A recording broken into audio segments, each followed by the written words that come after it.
So in this type of problem, we're really trying to optimize this two variable function here. And it might look complicated because there's a comma in here, f of x comma y.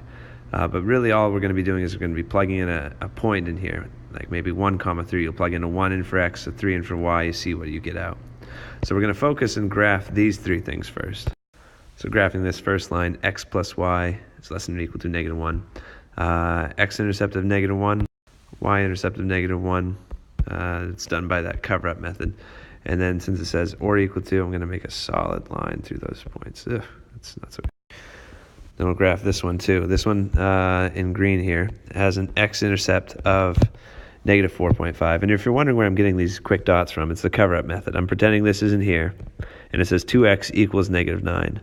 So I divide 2 from both sides. So -4.5 is what you get for that one.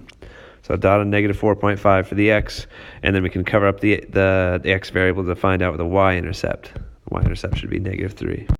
And then this third line, x is greater than or equal to -6. Well, x equals -6 is a dotted line, a solid line, sorry. 1, 2, 3, 4, 5, 6, over here, roughly. And if it's saying greater than, it just means we're eventually going to be shading in this direction. So we'll make a note there. So we got to find out where to shade for the other lines. And to figure out where to shade, you can always do it by a test point. Like with this red line, maybe we're supposed to shade up here. And if we are, 0, 0 should make a valid solution. But if you plug in 0 plus 0, you get 0 is less than or equal to -1. That's not true. So that means we don't shade this way, but the red line is supposed to go down over here. So it's probably going to be this area in between, but we want to check too by checking the green line. Looking at the green line, we're either going to shave up here for the green line, or we're going to shave down below the green line. And if you plug in 0, 0 in for the green line, you get 0 is greater than or equal to -9. So that's true, so the green line is telling us to shade up. So indeed, the area we need to shade is in between these three, this right here. So to optimize this, we've got to find out which of the vertices gives us the biggest amount. So like this is going to be a vertex. We need to find out exactly what the coordinates are of the intersection. This is going to be a vertex. And then somewhere down here, the red line and the green line are going to cross. So we need to find out exactly what that is. And that's the harder of the two. So let's start with that. So my red line and my green line, let's put those guys together off to the side.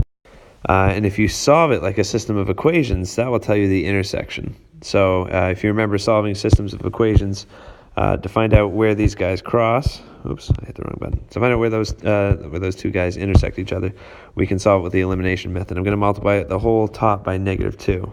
That way I'll have a -2x over a positive 2x. And I can just add the top line to the bottom line to make them cancel out. So now you can add them together, and those cancel out. -2y plus 3y makes 1y. And they get 2 plus -9, that makes -7. So that's the y coordinate of where they cross. And if you want the x coordinate, you just got to plug -7 back in for y. So x plus -7 makes -1. X would equal +6 there, because 6 plus -7 makes -1. So when you solve that as a system, you get 6 and -7. That's the coordinate for where these two lines cross. We'll want to write that down. While we're at it, let's find the other two. This one right here, where the red line crosses the blue line, that's again found by solving them as like a system. So we pretend that the signs in the middle are equals, because we're trying to find out where the exact line is, not where the shading goes. So this is telling us that x equals -6.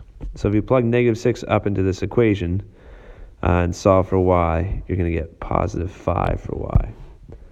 So we say this crosses at -6, 5. Then do the same thing for the point down here. If you plug in -6 into the green equation for x, you get -12 plus 3y equals -9. You add 12 to both sides, so you get 3y equals -3. In other words, you get y is 1. Just checking that, 12. Yeah, that's right. -6, 1 is the other. So we have all three of the vertices for where they cross. Okay, -6, 5, -6, 1, and 6, -7. So if the question you're asked is to maximize this relationship, you're going to plug all 3 points in here and see which one gives you the biggest value. If it's asking you to minimize, though, you obviously just do the opposite. You plug them all and see which one's the smallest. So let's say your problem is asking you to maximize it.